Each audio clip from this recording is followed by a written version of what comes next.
Okay, hello everyone, and welcome to my podcast.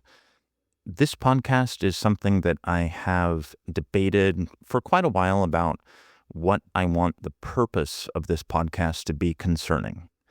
And for a while, I was considering making it about more political stuff, although the thing is, I'm not very, not very up to date on political topics. Also, I've considered making it on cryptocurrency, although I have kind of been out of the crypto loop for a while, so I wouldn't really consider myself to be an expert when it comes to crypto. And I've also considered making it into a reaction sort of video, sort of podcast like thing, but I already have a reaction video YouTube channel. If you want to watch that, make sure to go check out Patrick Reacts. That brings us to the topic which I have chosen for this podcast, and that is a creative writing podcast for people who are writers.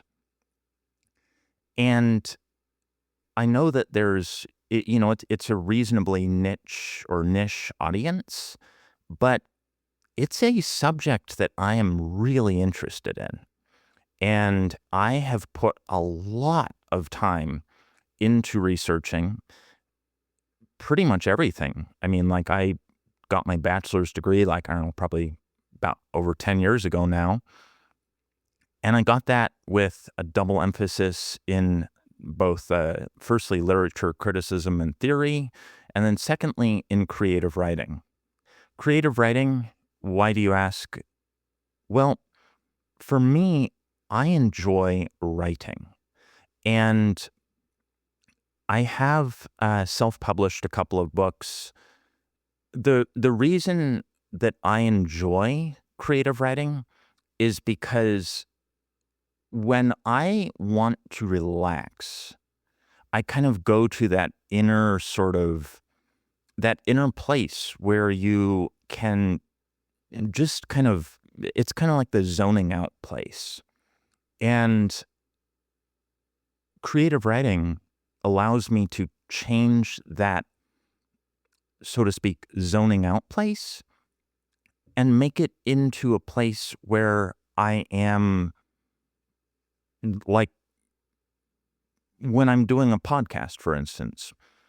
I enjoy talking about creative writing topics. So when I was listening to an audiobook recently, I'm currently working through Jim Butcher. He is I don't know, what would you say? It's like a sort of detective fiction, but with magic in it. Right now I'm reading or listening to Summer Night, which is it's essentially about this detective in Chicago who, various types of cases come up and he solves them, and he's a wizard, but they have very strict rules on what type of magic can be performed. And you can't, for example, the first rule of magic in Jim Butcher's sort of setting is that thou shalt not kill. And there's a bunch of other rules of magic which are governed by something that Jim Butcher calls the White Council. And, there's vampires and dragons and all sorts of cool stuff in it.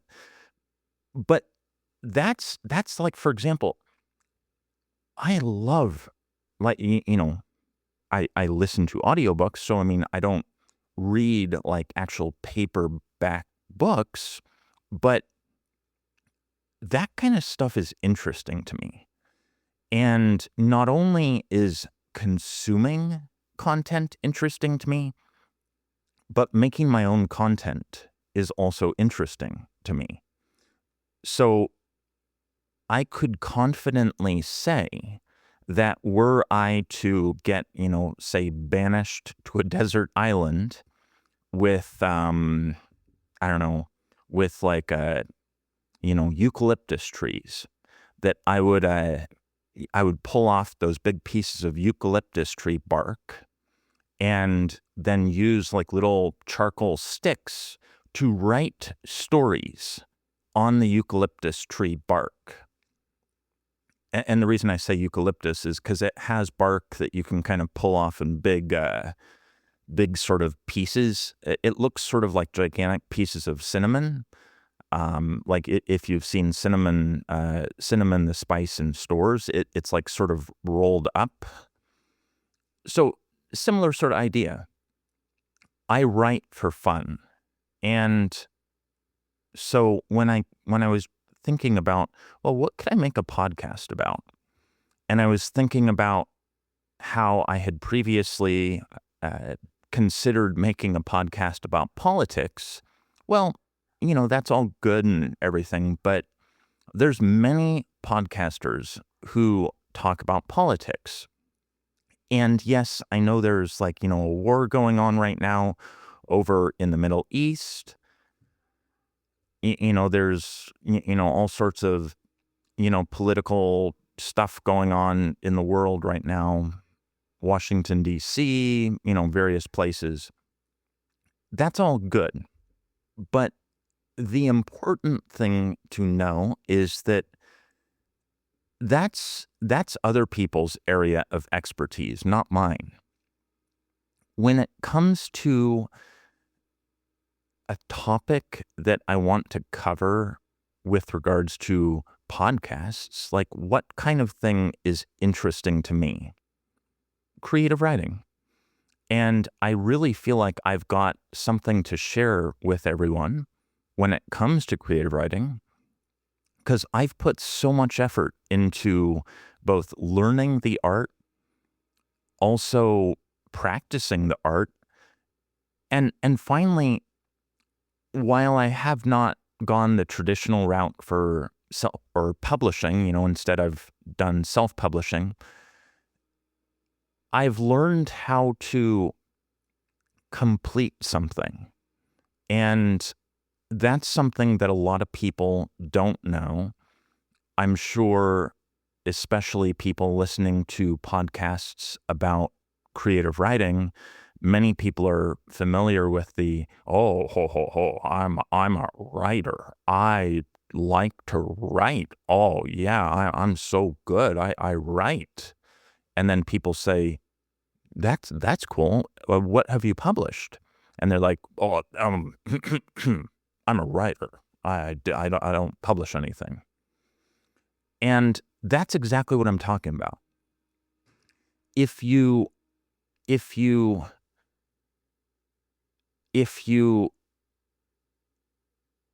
have sorry, I'm distracted because there's someone who decided to start vacuuming right outside my apartment door just now. And I'm just like, why do you have to choose right now? But anyways, there's a lot of people who are writers, but they never do anything with what they write. And I feel like half of what's fun about writing is, or I should say a third of what's fun about writing is sharing what you write with other people. 2/3 of it is that it's a way for you to put your sort of mental video game onto paper. And I say mental video game because that's what it seems like to me in a certain sense. Like it's a fantasy world. Like the story that I'm working on right now does have vampires. It does also have like sort of a fantasy landscape. I'd be lying to say it's not sort of similar to the Lord of the Rings, but I'm trying to personally work on a story which is going to combine elements of both science fiction and also fantasy.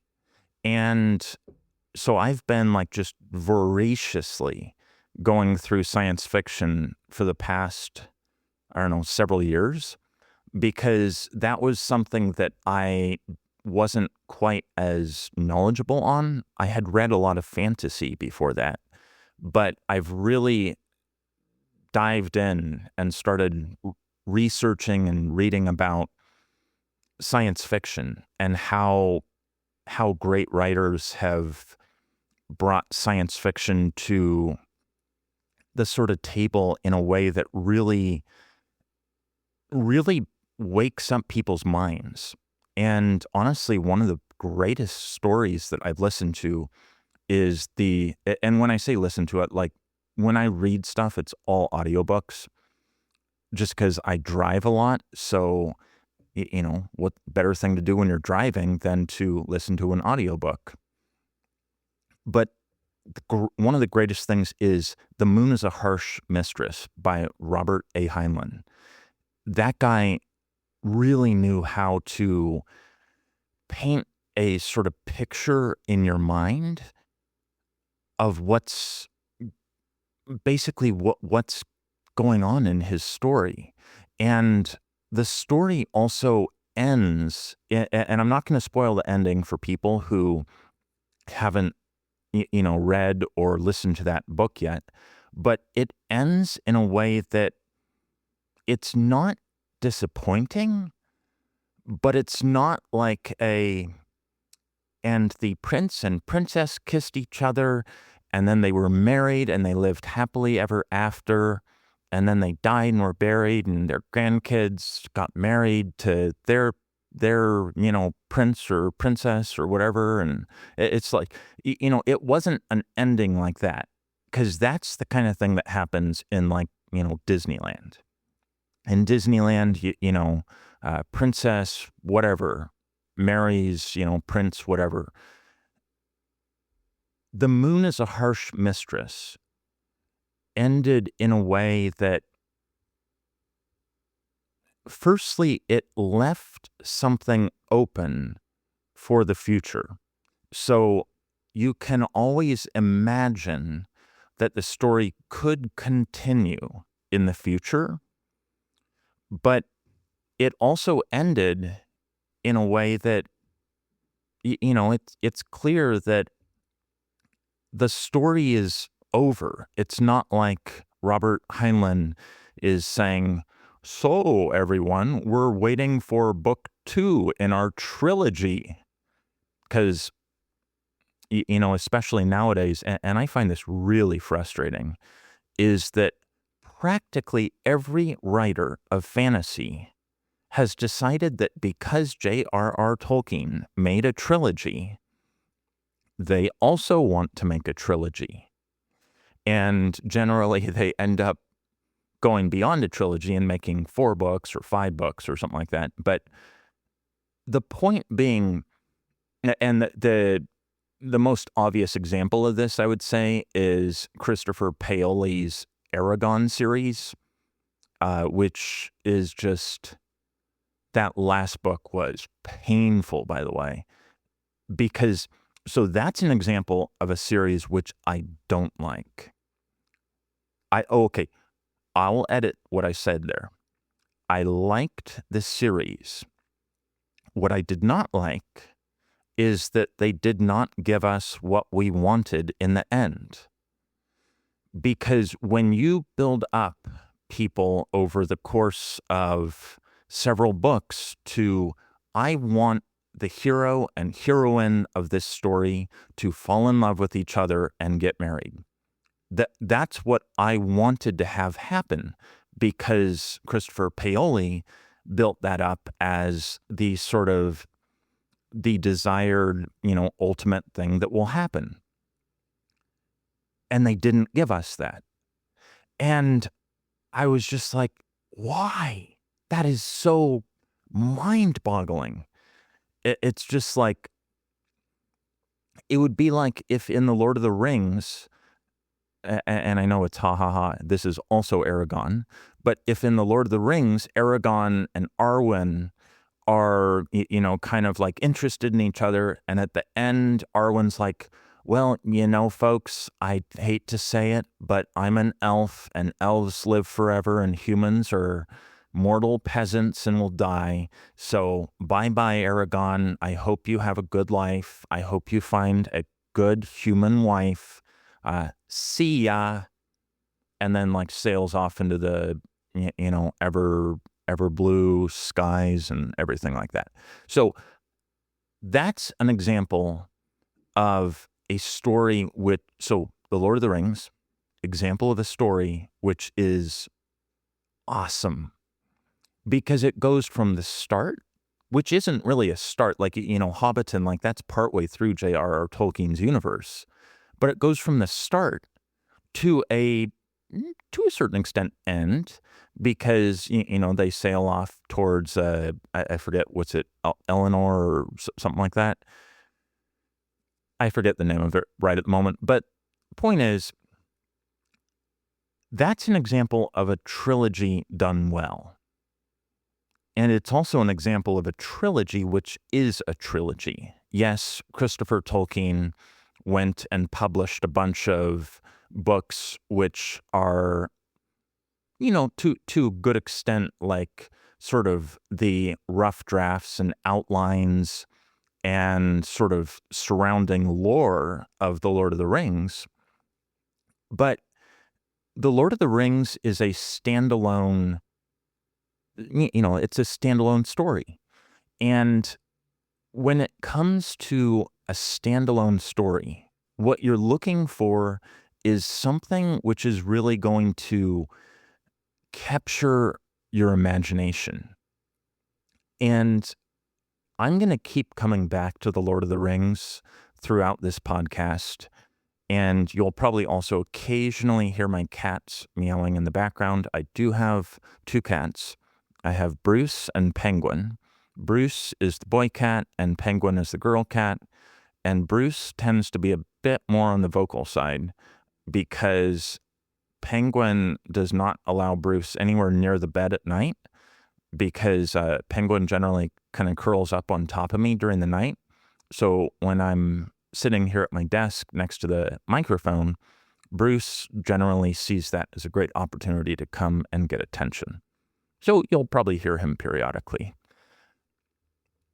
Back to the topic, though, of J.R.R. Tolkien.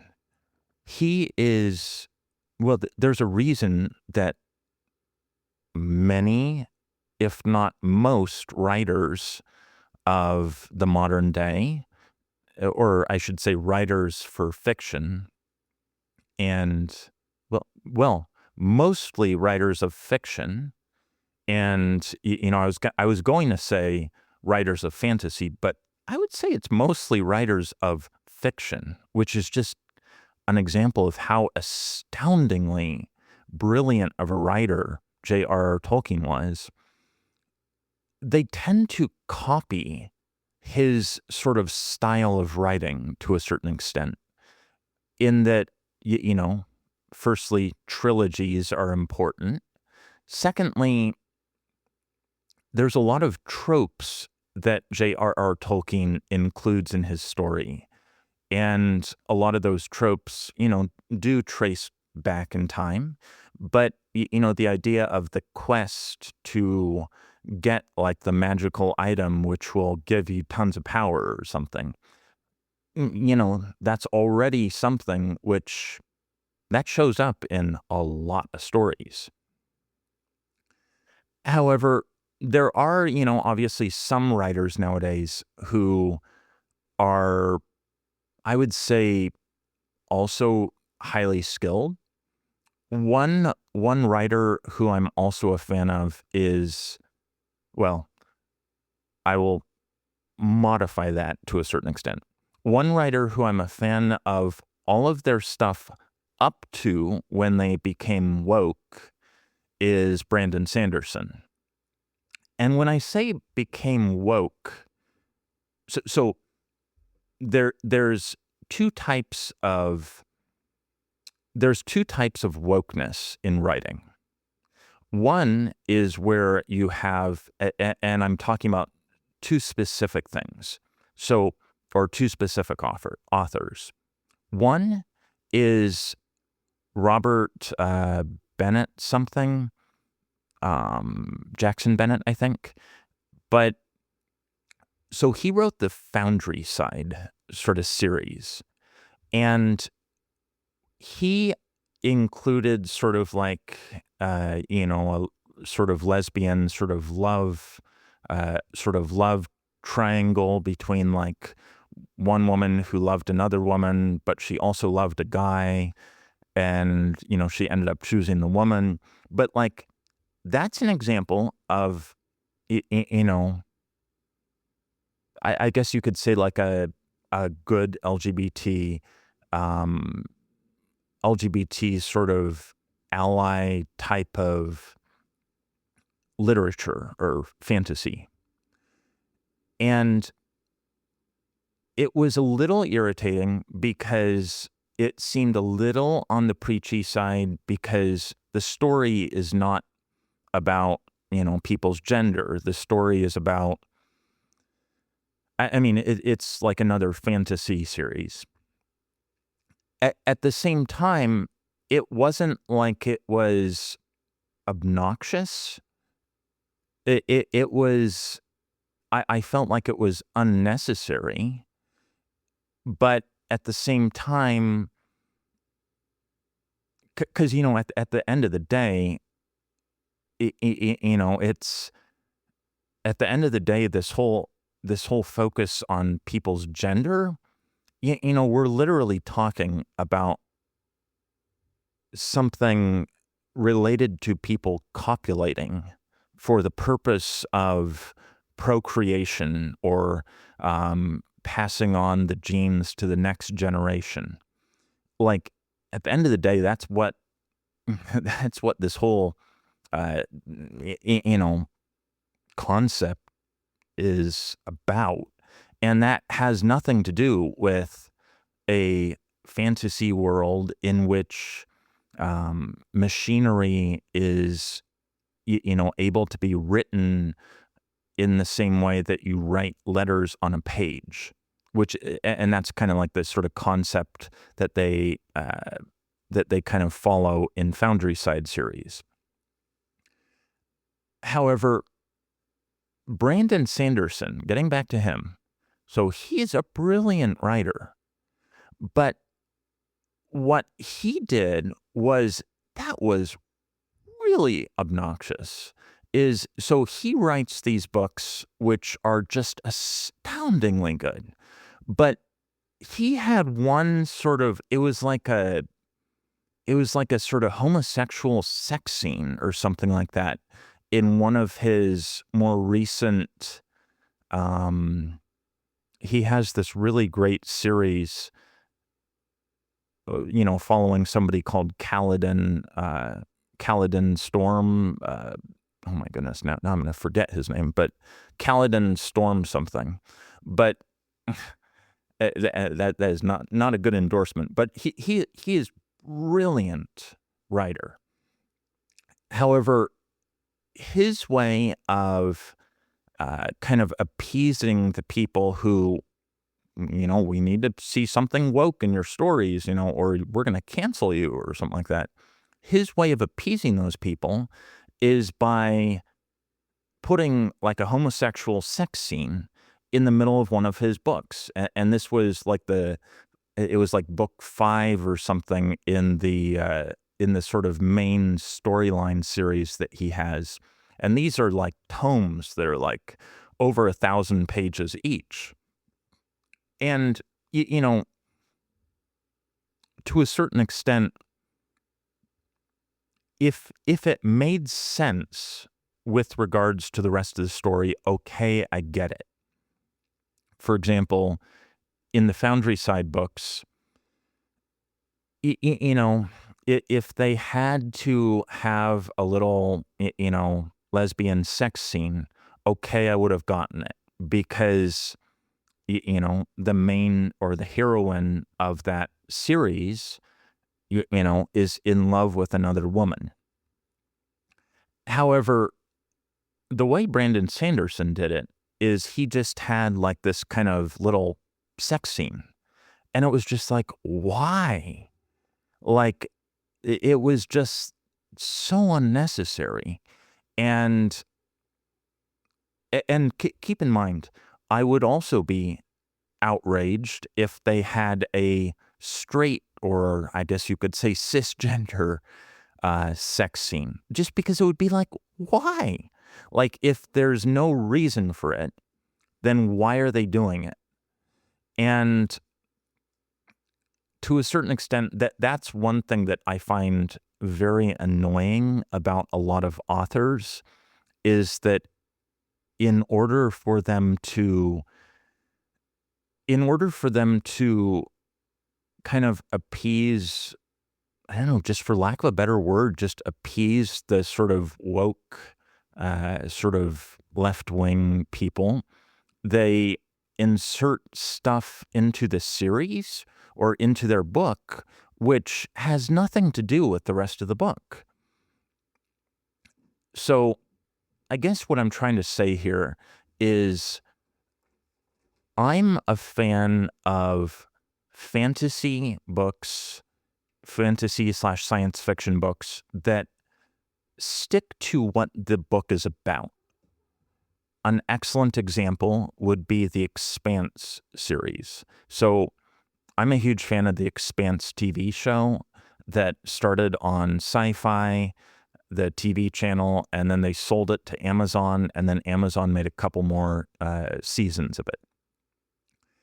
The books are practically identical to the TV show. And, that's down to like the details. Like, I had watched the TV show a couple times, then I read the books or listened to the books on Audible, and I was like, this is like practically word for word what's in the TV show. And so that was just like, wow, that is incredible, like attention to detail. But the other thing that's, important to keep in mind there is that when it comes to The Expanse, that's a book series that was so good that the TV show company was like, hey, we can make this into a great TV show that people like. And that's for a good reason, because people want to listen to, or people want to read the book. And because of that, people then want to watch a TV show. So I guess ultimately what I'm really trying to get at here is that there's many different things which really